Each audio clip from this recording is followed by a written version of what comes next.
mostrarles una presentación que nos ayudará a explicarles un poco nuestro tema del día de hoy, que está denominado, que ha sido llamado el cierre del ciclo, el final del año Nahua, y que es, digamos, una de estas, como decía yo hace un momento, una aproximación un poco a lo que los investigadores han entendido que sucedía más o menos en esta época del año, digamos, del año solar propiamente dicho, al momento de la llegada de los españoles, pero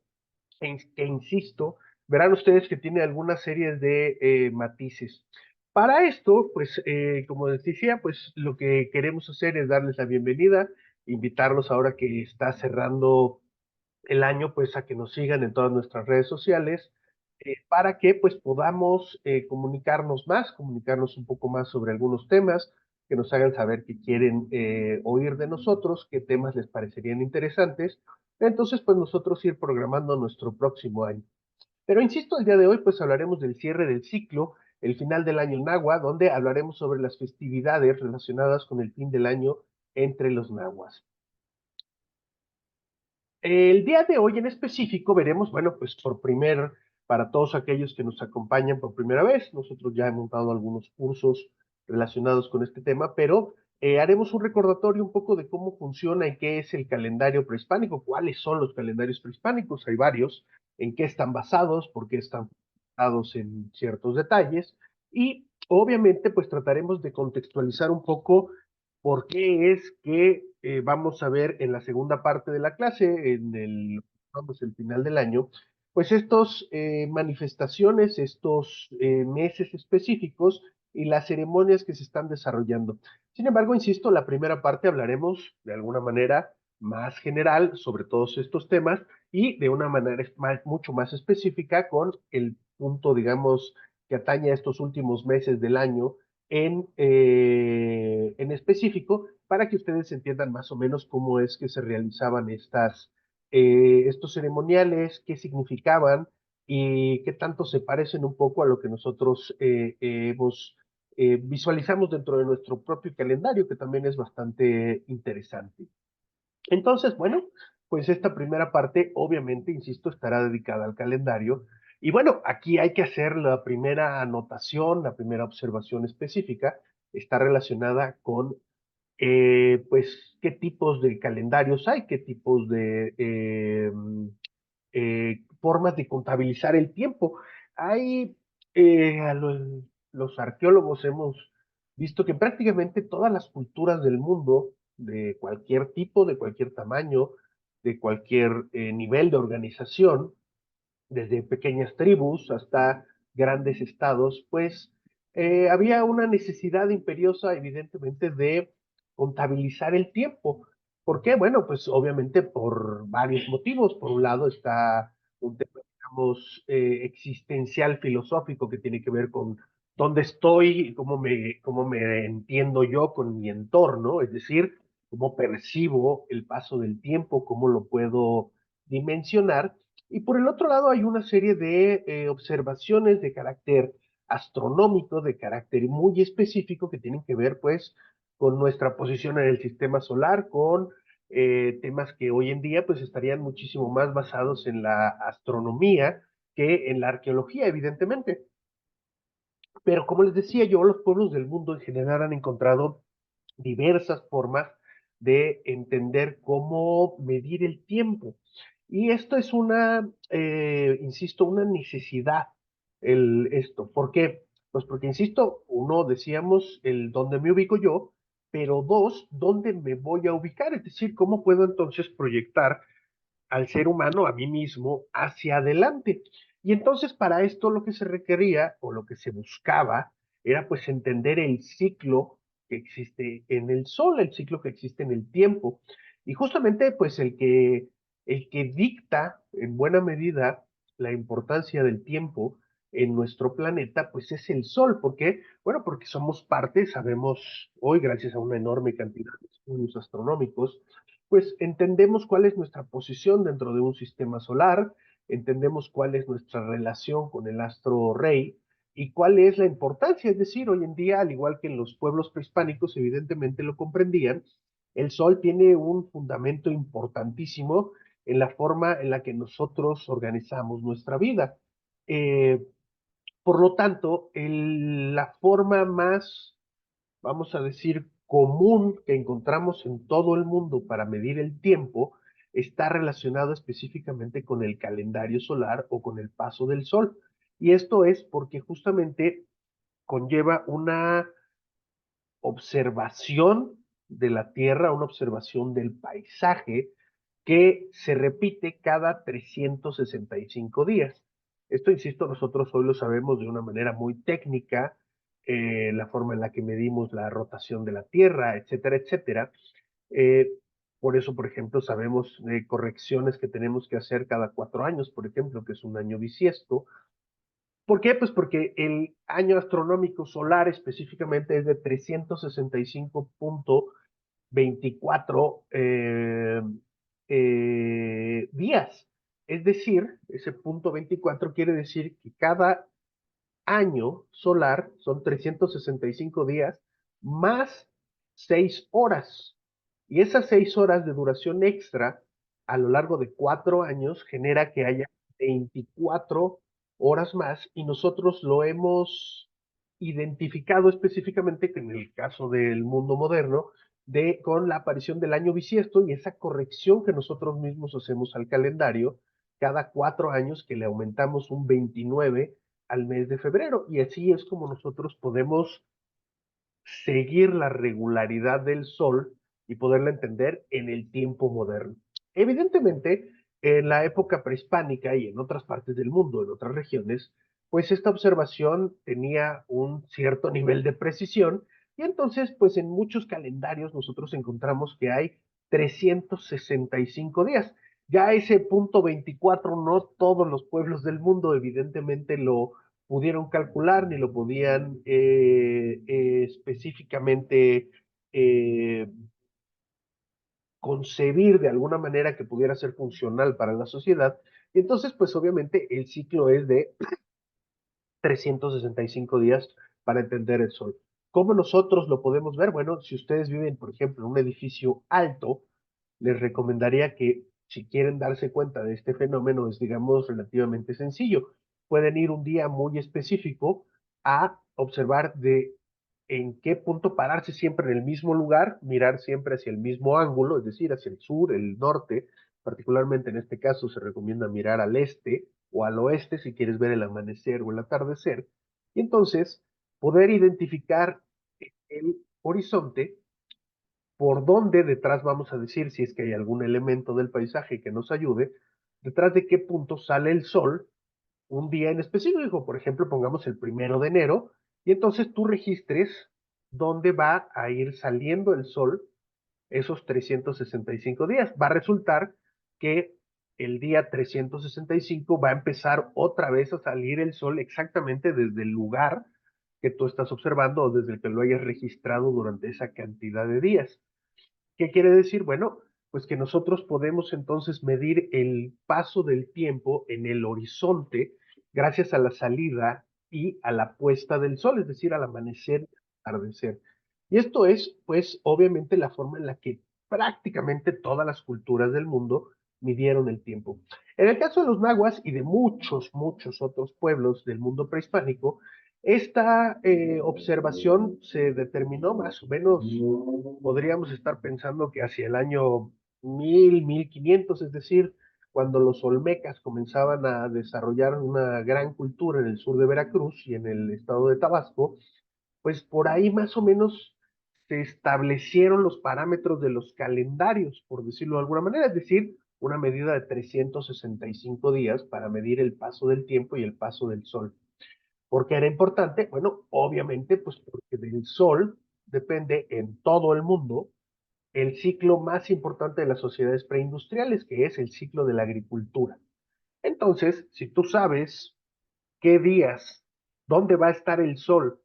cuando se acerca la época de la lluvia o cuando se acerca el frío, pues entonces tú puedes prever el futuro. El calendario no solo te sirve para identificarte hoy en el mundo, sino dónde vas a estar más adelante y obviamente dar una conciencia del pasado. Pero ese es la gran importancia del ciclo solar y esto, insisto, sucede en buena parte del mundo porque a pesar de nuestras diferencias de latitud y de longitud en el planeta, que son muy amplias, pues el ciclo dura exactamente lo mismo. Lo que pasa es que como ustedes han visto, por ejemplo, imágenes del Polo Norte o del Polo Sur, pues hay lugares donde mientras más al norte o al sur te vayas del planeta, las estaciones y el paso del sol pasa de una manera muy diferente que donde nosotros vivimos, que generalmente, bueno, los que vivimos entre los trópicos, es decir, en el área entre México y Perú, en el caso de América, pues ahí el sol, digamos, cumple con sus estaciones, cumple con un ciclo mucho más regular de seguir, mientras más al norte o al sur, ese ciclo se va haciendo de alguna manera diferente hasta llegar a los extremos en los polos, ¿no? Donde a veces hay sol en la medianoche o a veces la noche dura muchos días. ¿Por qué? Pues porque estás en un punto muy específico, muy especial al norte o al sur del planeta. El caso es que los pueblos prehispánicos y particularmente los nahuas utilizaban como forma principal de contabilidad del tiempo el calendario de 365 días que nosotros lo conocemos como el Shumotpili o la forma en la que se le llamaba a este calendario de 365 días. Y la forma en la que los nahuas, aunque creemos que muchos otros grupos anteriores a los nahuas también lo tenían, era una división de meses, 18 meses de 20 días, que popularmente se llaman veintenas, de las que vamos a hablar al final de la clase, que nos da 18 por 20, 360 y 5 días extra, es decir, a la manera de corregir el calendario en el mundo prehispánico. Y esos 5 días, como veremos hoy, pues eran días muy extraños, días muy malos, días en los que no se recomendaba hacer nada. Pero entonces la estructura, así como nosotros hoy tenemos meses de 31, de 30 y de 28 días, aunque a veces este de 28 es de 29, pues en el mundo prehispánico eran 18 meses de 20 días, más 5 días de, digamos, final o inicio de ciclo, que eran días pues bastante aciagos, como veremos un poquito más adelante. Sin embargo, no era el único. Existía también otro calendario, que era un calendario adivinatorio, un calendario más pequeño, que era de 13 meses de 20 días, es decir, un calendario que tiene 260 días. Esto es, digamos,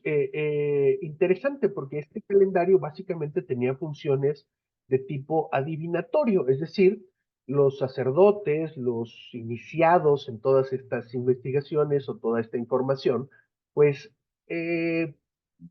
eran quienes se encargaban más o menos de explicarle a la gente que, por ejemplo, el nacimiento de una persona, como la imagen que ustedes están viendo, pues sucedía en un día específico de este calendario de los 160 días, y entonces, de acuerdo al día que tú nacías en este calendario, tenías ciertas consideraciones. Por ejemplo, hay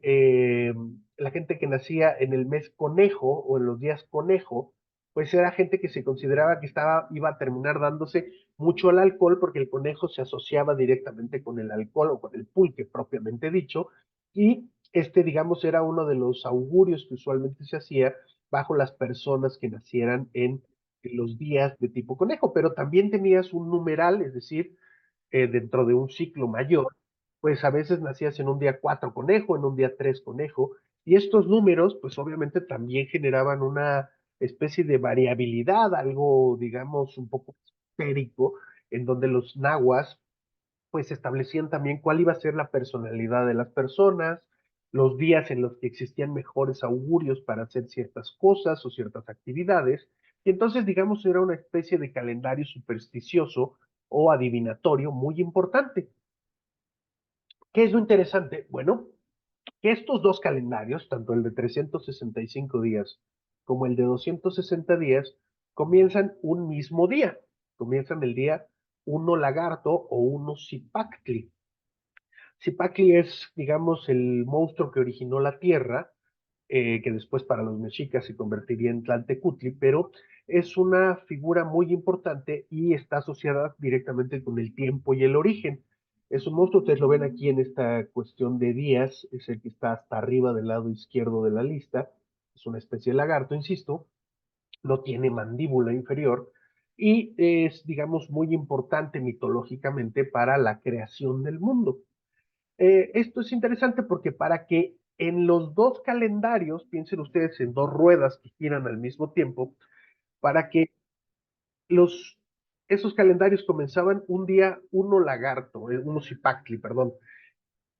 para que volvieran los dos calendarios a empezar el mismo día, uno cipactli, tenían que suceder 52 años, por eso 52 era el gran ciclo del tiempo de los mexicas, era algo así como un siglo para nosotros en la actualidad, es decir, un montonal de años. Piensen que las personas tenían una esperanza de vida mucho más baja que en la actualidad. La gente de México, Tenochtitlan y del mundo prehispánico, no todos los individuos pasaban de los 45 años, es decir, 45 ya sería una edad avanzada en la sociedad prehispánica, porque obviamente pues no había eh, eh, una serie de avances médicos asociados con el crecimiento de las personas y al que podamos ir aumentando nuestra longevidad. Pero este ciclo de 52 años era bien importante para los mexicas porque entonces era, digamos, una forma de representar el paso del tiempo en los dos calendarios y cómo estos dos se unían en un gran evento que sucedía cada 52 años. Y esta era, lo vamos a hablar más adelante, es una festividad que llamamos la festividad del Fuego Nuevo, que quiere decir que básicamente a cada 52 años se apagaban todos los fuegos, todas las luces del imperio, bueno, de todos los pueblos nahuas y del imperio mexica, y los líderes de cada comunidad, el emperador de México Tenochtitlan y los gobernantes de Tlatelolco, de Iztapalapa y de muchos otros lugares, hacían y creaban fuego en los templos. Y esta es una manera de indicar el inicio de algo, es decir, el inicio en este caso de el tiempo cíclico que se repetirá otra vez como cada 52 años. Por eso le llamamos el gran ciclo. Es muy importante en el mundo prehispánico. El último fuego nuevo que sucedió aquí en México fue en el año de 1507 y lo prendió Moctezuma en el Cerro de la Estrella en Iztapalapa, donde está un templo en la parte alta, eh,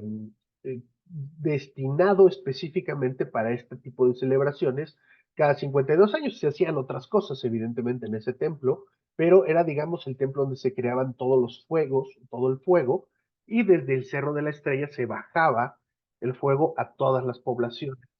que estaban, digamos, o que creían en este tipo de eh, eh, digamos, en este ciclo del tiempo que, bueno, insisto, en el mundo prehispánico, en 1519 eran absolutamente todos en el centro de México. Hasta otras regiones lejanas no veríamos otros pueblos que quisieran o que pretendieran leer el tiempo de una manera distinta. Básicamente toda Mesoamérica utilizaba este ciclo de 365, de 260 y la combinación de ambos de 52 años. Hay otros ciclos, hay un ciclo para Venus, hay un ciclo para otras observaciones astronómicas, pero no eran tan significativas como evidentemente estas, porque obviamente hablaban o representaban parte de la vida completa de una generación de personas. Por eso les digo, se parece un poco a lo que nosotros entendemos con un siglo o con un milenio. Los que se acuerdan, pues recuerden que hacia el año 2000 pensaban muchos que además de un gran problema tecnológico que íbamos a tener con nuestras computadoras, pues había gente que consideraba que iban a suceder una gran cantidad de eventos catastróficos que evidentemente, bueno, pues no sucedieron porque pues el tiempo es independiente de las actividades de los seres humanos, pero eso lo podemos ver los que nos dedicamos a la ciencia, la gente que se dedica a la religión, ve el tiempo de una manera mucho más cíclica y obviamente eh, como una obligación relacionada con la manera de relacionarse con la tierra, con el tiempo, con las formas, etcétera, etcétera, particularmente con los dioses. Los días en ambos calendarios estaban basados en diferentes eh, figuras que de alguna manera indicaban ciertas actividades de los seres humanos, ciertas características, particularmente para los para los calendarios de tipo adivinatorio. Es decir, nacer en un día, como decía yo, un día conejo, o nacer en un día jaguar, o nacer en un día pedernal, tenían, digamos, valores distintos dentro de la sociedad. Sin embargo, en los dos calendarios existían esta misma relación de días que empezaba por Zipactli, como les decía, a veces le llaman caimán, cocodrilo, monstruo, también se le representa como un pez sierra, que es un pariente de los tiburones. Digamos, siempre los calendarios empiezan con eso. Y el orden es Zipactli, Ejecatl, Cali, Casa, Ejecatl, Viento, Cuetzpalín, que es lagarto, Coatl, serpiente,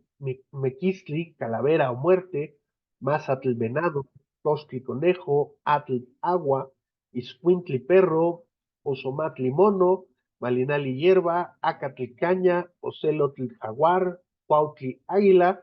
Cozacuautli, sopilote, olín, terremoto, movimiento, tecpatl, cuchillo de pedernal,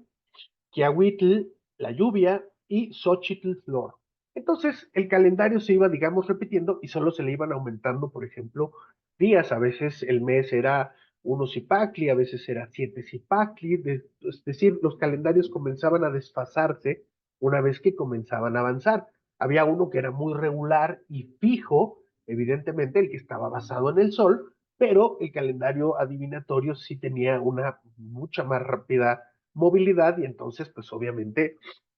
producía que una variabilidad mayor de días y elementos para identificar a las personas, como decíamos, que nacieran en esos días o calificar adivinatoriamente las actividades que sucederían en días muy específicos. Entonces, pues los sacerdotes, la gente que conocía el calendario, pues podía ayudar mucho a la población o evidentemente manipularla mucho para poder eh, establecer, pues obviamente las actividades. Piensen obviamente que la religión era una tarea totalmente ligada al gobierno. Por lo tanto, la tarea religiosa estaba fuertemente fundamentada con la acción política. No era necesariamente una visión más, digamos, con una separación de poderes, como podríamos pensar el día de hoy, donde es prácticamente impensable, por ejemplo, candidatos políticos que sean al mismo tiempo ministros de culto, ¿no? Es algo que ya se ha establecido, pero de una manera legal. Y estos conjuntos de días, de numerales y de otros elementos como presencia de dioses, dioses nocturnos, dioses solares, dioses celestes, etcétera, etcétera, organizaban un calendario que era muy complejo, que nosotros conocemos como veintenas, y que hablaba de la organización de la vida religiosa náhuatl. Es decir, cada veintena estaba gobernada por un dios o un conjunto de dioses y se hacían tareas muy, muy específicas. De esa manera, ya sean los 365 días de uno de los calendarios o los 260 del otro, la población estaba todo el tiempo comprometida a diferentes tareas y tenía diferentes pachangas, un poco como lo que nosotros podríamos pensar de los pueblos y los santos, por poner un ejemplo. Pero la gran diferencia es que todos los que tenemos relación con nuestros pueblos, pues sabemos que en el pueblo hay una fiesta grande, alguna otra fiesta que sea importante religiosa como Día de Muertos, Semana Santa o alguna otra, o Pascua, por ejemplo, pero que todos los días tienen un santito. Entonces, digamos, es como si el pueblo mexica estuviera celebrando a todos los santos que existían todos los días. Y cada uno era diferente y entonces había que hacer cosas diferentes, ofrendas diferentes, ir a templos diferentes y organizar a la sociedad para que todo aquello funcionara, porque evidentemente, como vamos a ver en algunas imágenes de los códices, no se ve que sea una tarea particularmente barata en algunas de las manifestaciones que uno ve, o lo que uno lee que se reportó durante los años posteriores a la conquista de México en las crónicas hispanas y las crónicas indígenas. Es decir, el calendario de veintenas traía a la población perfectamente marcando el ritmo de todo el año, todo lo que se tenía que hacer. Y entonces aquí es donde vemos como la fusión, les decía hace un momento, entre el mundo de la política y el mundo de la religión, o, visto desde otra perspectiva, la manipulación de la religión para hacer que la población jale a las direcciones que tú estás buscando. Y esto creo yo que es bastante interesante porque conforme vamos a ver el paso del calendario de los mexicas, pues vamos a ver que hay tareas muy específicas, momentos muy específicos, y varios están fuertemente cargados de presencia política, a pesar de que son eventos necesariamente religiosos. ¿A qué me refiero? Pues porque hay festividades que involucraban a toda la población de la ciudad. Y hay otras festividades que eran, digamos, menores, que involucraban tal vez un barrio o un grupo específico de trabajadores, como los comerciantes, los guerreros, etcétera, etcétera. Entonces, el calendario era, independientemente de una manera importante de llevar el tiempo, era forzosamente una manera de controlar a la población en diferentes actividades que no eran percibidas como tan coercitivas. Pensemos, por ejemplo, otra vez en una festividad del Gran Santo en un pueblo hoy en día, pues se pide que la comunidad participe y que hay que poner animales, hay que poner comida, hay que poner bebida, hay que poner baile. Y uno a veces cuando se acerca a estas festividades, pues son millonadas las que se gastan los pequeños pueblitos en tener una fiesta, digamos, de cierto nivel, de categoría, que pues los ayude a ellos a sentirse orgullosos de su localidad y de su festividad. Y esto es, insisto, pues una forma, sí, totalmente visto desde un punto de vista religioso. ¿Por qué? Pues porque uno no puede pelear con la fe de la gente, uno no puede simplemente decir esto no es válido, particularmente en temas que son religiosos. Sin embargo, el hecho de que tenga que participar toda la población, que todos estén involucrados en esto, esa sí es un mandato, tanto social como político. Es decir, todos tienen que participar porque si no tus vecinos te ven feo si tú no participas. Y entonces este mecanismo hace que haya cohesión social y que la gente esté concentrada en la fiesta, la pachanga, la adoración de los dioses, cumplir con sus obligaciones, y el gobierno de alguna manera tiene una carta blanca para poder hacer sus estrategias de tipo, en el caso de los aztecas, por ejemplo, que son el grupo del que más sabemos, de los mexicas, pues les ayudaba increíblemente a justificar una expansión militar gigantesca, muy potente, muy violenta, y que cuyo botín de guerra era algo que era fundamentalmente utilizado en todas estas fiestas religiosas, que es el sacrificio de individuos. ¿Por qué? Pues porque siempre pensamos que uno o los pueblos, o se nos decía a veces que los pueblos prehispánicos sacrificaban a su propia gente, y esto es algo un poco lejano de la realidad, no en todos los casos. Buena parte de las personas que fueron sacrificadas en el mundo prehispánico, particularmente previo a la llegada de los españoles, eran cautivos de guerra. ¿Por qué? Porque la guerra estaba fundamentada en la captura de individuos y no en el asesinato de personas. ¿Por qué? Porque era valiosa esa persona, es decir, la victoria militar es importante, pero esos cautivos de guerra eran fundamentales en la capital para servir de carne, vamos a decir de alguna manera, de todas estas festividades que eran, pues en la gran mayoría de todas las veintenas que existían en el mundo prehispánico, pues buena parte de ellas involucraban en algún punto el sacrificio de seres humanos. ¿Por qué? Ahora les platicaré por qué, pero, insisto, era utilizado de una manera política, y esto es ha sido poco estudiado, pero es muy, muy, muy interesante. Ahora, ¿cómo es que se organiza esto, o de dónde sale la idea de organizar el mundo y el universo al paso del sol, y la división de las veintenas, y sobre todo el por qué adorar a los dioses? Bueno, esto tiene que ver propiamente con el mito de origen de los grupos nahuas, particularmente de los aztecas, pero no exclusivamente, que tiene que ver con propiamente aquella historia que nosotros hemos oído repetidamente, que es el mito de la creación o el mito del quinto sol. Recuerden que para los pueblos prehispánicos, particularmente los nahuas, nosotros en este instante estamos habitando el quinto sol, es decir, la quinta era de los seres humanos. Pero esto quiere decir que antes de nosotros hubieron cuatro creaciones, es decir, ya sucedió esta creación cuatro veces anteriores a nosotros, y esto se lo debemos a eh, los grupos de dioses que existen, y particularmente, bueno, los principales, porque son, digamos, no hacen mucho, pero son los padres de los dioses, que son estos dos individuos que ustedes ven aquí, que son Ometeotl y Ometezíhuatl, que son el dios creador y la diosa creadora, que son los personajes, digamos, padres o pareja primigenia, que va a dar a luz a los dioses verdaderamente creadores del mundo, es decir, a los que bajaron del mundo de los cielos a crear lo que nosotros tenemos en este momento. Y esos dioses, dependiendo de qué lectura ustedes hagan y dónde se los encuentren, básicamente son Tlaloc, Tezcatlipoca, Xipetotec y Mixcoatl, aunque hay una enorme cantidad de variaciones de acuerdo con qué pueblo nahua y qué crónica nosotros leamos. Pero el punto es que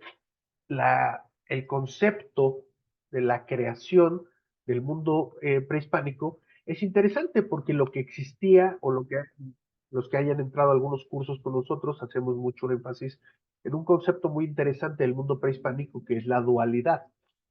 es decir, donde que todo tiene un opuesto complementario, no un opuesto que lo pelea, sino un opuesto que complementa. Entonces, así como hay un cielo, hay un inframundo, así como hay calor, hay frío, así como hay vida, hay muerte, es decir, se generan eh, parejas de conceptos que tienen que ver con la dualidad complementaria del ser humano. Por eso hay dos dioses creadores, Ometeotl y Ometezíhuatl, porque son, digamos, de dos aparece uno nuevo, ¿no? Digamos, el principio básico. Y entonces, bueno, el mito de la creación propiamente habla de que los dioses, Prometeo, Tometecíhuatl, tuvieron a sus cuatro hijos, los cuatro dioses creadores, que son quienes van a bajar a la tierra y se van a encargar en diferentes momentos o diferentes eras de la creación. Y en algún momento le tocó a Tezcatlipoca, en otro momento le tocó a Tlaloc, a Quetzalcóatl. Y nuestro quinto sol es, digamos, muy interesante porque esta es, digamos, aquella historia de los nahuas que tiene que ver con la aparición del ser humano en Teotihuacán. Digamos, la mitología empieza diciendo algo así como muy poético, como bíblico. Al principio solo había oscuridad y los dioses se reunieron en Teotihuacán. Es interesante, quiere decir que no existía nada, pero sí existía Teotihuacán. Y Teotihuacán es una ciudad que existió vamos a decir barato, 1000 años antes de los aztecas, es decir, estaban haciendo una referencia al tiempo pasado lejano los mexicas. Ellos decían que eran los herederos de los teotihuacanos, a pesar de que nunca tuvieron una relación directa, es decir, se apropiaron del pasado de los teotihuacanos. Eso es, digamos, tema de otra charla. Pero la mitología dice que los dioses se van a reunir en Teotihuacán para crear, es decir, en medio de la oscuridad, para crear al sol, para crear la nueva era de los seres humanos. Y entonces viene esta leyenda de los dos dioses, el dios hermoso, rico, poderoso, Tecusistecatl, y el dios Nanahuatzin, un dios enfermo, bubosito, jorobado, con diferentes problemas fisiológicos, físicos, y que los dioses, digamos, a grandes rasgos en este mito, pues incitan a que Tecusistecatl, es decir, el dios hermoso, se lance a una fogata para convertirse en el sol.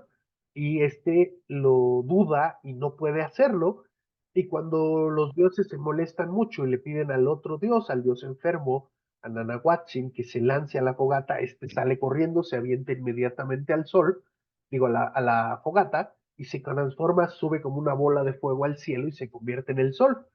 En ese momento, el dios hermoso, el dios poderoso, Tecusistecatl, también se lanza a la hoguera y también sube al cielo como una bola de fuego, y entonces el primer momento de la creación del sol, hay dos soles, y los dioses se molestan muchísimo. Uno de ellos toma un conejo, se lo lanza al segundo sol, a Tecusistecatl, y lo convierte en la luna, lo apaga con el golpe del conejo, y por eso existe una leyenda de que hay un conejo en la luna, y que la luna es un sol apagado para los nahuas y para los mexicas. Esta creación o esta historia,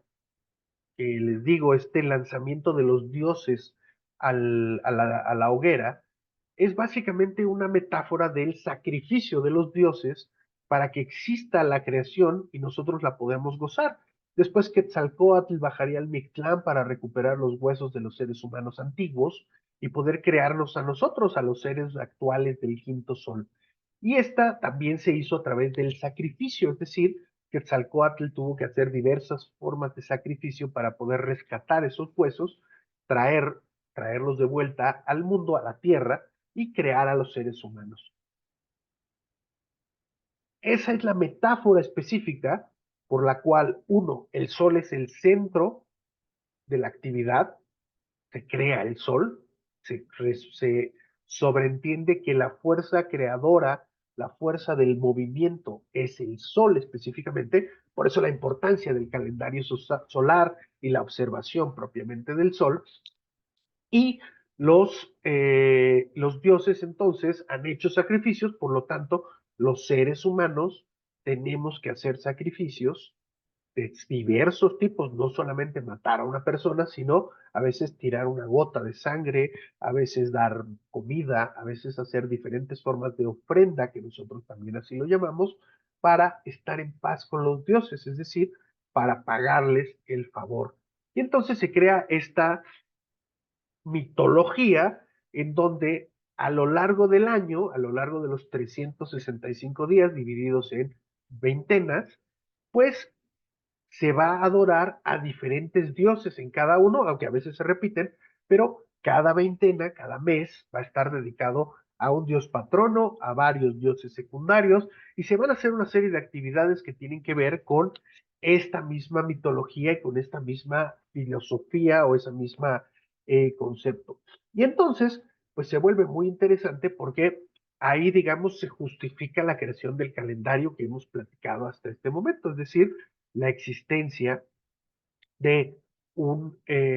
calendario muy rígido que nos indica a lo largo de todo el año cuáles son las actividades que debemos desarrollar y por qué y en qué orden. Es decir, aquí no se permite el libre albedrío y la creación, sino se está determinando claramente quién hace qué desde el principio del año. Finalmente, entonces, quien queda al centro, obviamente, es el sol. Nanahuatzin se lanza a la fogata y sube al cielo como el sol y se transforma en Tonatiuh, que es este personaje que ustedes ven aquí y que cuando lo vean en los códices usualmente es el dios es rojo y está cargando al sol aquí atrás. Es decir, aquí está su rayo solar, el disco solar, y este es Tonatiuh, el sol, quien está al centro, sacando la lengua, al centro de la piedra del sol o calendario azteca, más llamado calendario azteca, que, eh, que tenemos, digamos, en nuestra mitología. Este es, digamos, el dios patrono del sol durante toda esta era y a quien nosotros deberíamos, si no hubiéramos cambiado de religiones con las invasiones europeas y después con las invasiones culturales, pues seguramente seguiríamos adorando a este personaje como nuestro principal deidad, como el creador, pero no solo el creador, sino sobre todo el dios que permite el movimiento. El sol, como decíamos hace un ratito, se identifica gracias al movimiento. Ese movimiento nos va a indicar a partir de dónde sale el sol, cuando estamos cerca de la época de lluvias, cuando debemos sembrar, cuándo debemos recoger la siembra, cuándo debemos preparar la tierra y además cuándo debemos adorar a cada uno de los dioses que de acuerdo con la mitología nos dieron la creación, nos dieron la vida. Por lo tanto, digamos, esta es toda la organización detrás del calendario y todas estas formas en las que nosotros comprendemos que era utilizado el calendario anualmente, todo el tiempo, y cuál era el valor, obviamente, de entender al sol. No solamente es el astro que uno puede observar, que puede medir, sino además es contemplado como el dios central de la creación. Recuerden que para nosotros hoy en día, en la mañana el sol sale y en la tarde el sol se mete, pero para los pueblos prehispánicos, en la mañana el sol nacía y en la tarde el sol moría. Por eso los seres humanos teníamos que hacer diversos sacrificios y cumplir con nuestro calendario para asegurarnos que el día de mañana el sol volviera a nacer, comenzara su paso estelar, hiciera toda su chamba, es decir, traer vida, creación, calor, fuerza, etcétera, etcétera, etcétera, y después, otra vez, durante toda la noche, fallecer o acompañar al mundo de los muertos, que es, digamos, una metáfora del sol entrando a la tierra o el sol muriendo.